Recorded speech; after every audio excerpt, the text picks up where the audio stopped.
एक बार एक छोटी सी बच्ची हाथ में मिट्टी की गुल्लक लेकर के भागती हुई एक दवाइयों की दुकान पर गई। वो काफी देर तक वहां पर खड़ी रही, लेकिन दुकानदार का ध्यान उसकी तरफ नहीं गया क्योंकि और भी बहुत सारे लोग खड़े हुए थे। उसने दुकानदार को कई बार बुलाया, लेकिन वहां पर भीड़ इतनी थी कि दुकानदार का ध्यान उसकी तरफ गया ही नहीं। और फिर उस बच्ची को थोड़ा सा गुस्सा आया तो उसने अपनी मिट्टी की गुल्लक लेकर के वहीं काउंटर पर जोर से रख दी, जिसके बाद में जो दुकानदार था और जितने भी लोग खड़े थे वो सब उस बच्ची की तरफ देखने लग गए। और फिर उस दुकानदार ने उस बच्ची से पूछा, बेटे आपको क्या चाहिए?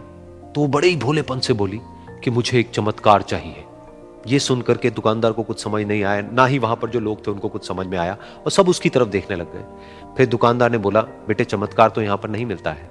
तो बच्ची को लगा कि वो उससे झूठ बोल रहा है, तो बच्ची ने कहा कि मेरी गुल्लक में बहुत पैसे हैं, आप बताओ आपको कितने पैसे चाहिए, लेकिन मैं आज यहां से चमत्कार लेकर के ही जाऊंगी। तो वहीं काउंटर पे एक और आदमी खड़ा था, उसने उस बच्ची से पूछा कि बेटे क्यों चाहिए तुमको चमत्कार?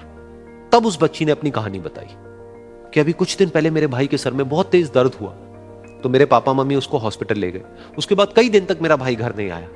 तो मैंने कई बार अपने पापा से पूछा, लेकिन उन्होंने मुझे कुछ नहीं बताया। उन्होंने बार बार यही कहा कि वो आ जाएगा, वो कल आ जाएगा, वो कल आ जाएगा, लेकिन वो आ ही नहीं रहा था। तो मैंने देखा कि मम्मी रो रही है।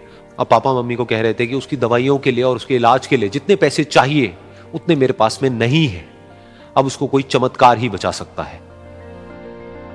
तब मुझे लगा कि अगर मेरे पापा के पास में इतने पैसे नहीं भी हैं तो क्या हुआ, मेरे पास में तो है। तो मैंने जितने भी पैसे जोड़ रखे हैं वो सारे लेकर के मैं इस दवाई की दुकान पर आई। फिर उस आदमी ने उस बच्ची से पूछा, कितने पैसे हैं तुम्हारे पास में?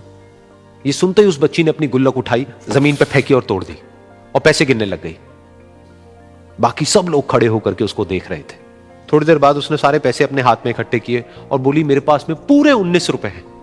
वो जो आदमी वहां पर खड़ा था वो थोड़ा सा मुस्कुराया और बोला कि अरे तुम्हारे पास में तो पूरे पैसे हैं, इतने का ही तो आता है चमत्कार। ये सुनकर के वो बच्ची बहुत खुश हो गई और बोली कि चलो मैं आपको अपने पापा से मिलवाती हूं। बाद में पता लगा कि वो आदमी कोई आम आदमी नहीं था, बल्कि एक बहुत बड़ा न्यूरोसर्जन था, और उसने सिर्फ 19 रुपए में उसके भाई की सर्जरी करी और कुछ ही दिन बाद वो ठीक होकर के घर वापस आ गया। फिर कुछ दिन बाद वो बच्ची, उसका भाई, उसके पापा, उसकी मम्मी चारों एक साथ बैठे हुए थे और बात कर रहे थे। तो उसकी मम्मी ने उसके पापा से पूछा कि अब तो बता दो ये चमत्कार आपने किया कैसे? तो उन्होंने अपनी बेटी की तरफ देखा और बोले, ये चमत्कार मैंने नहीं, इसने किया है।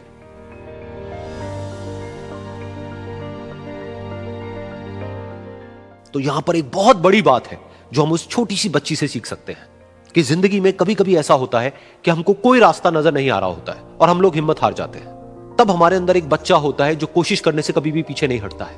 वो हार मानने को तैयार नहीं होता है क्योंकि उसको ना शब्द समझ नहीं आता है। वो बच्चा जिसके लिए कुछ भी नामुमकिन नहीं है, क्योंकि वो हर हाल में कोशिश करता ही रहता है।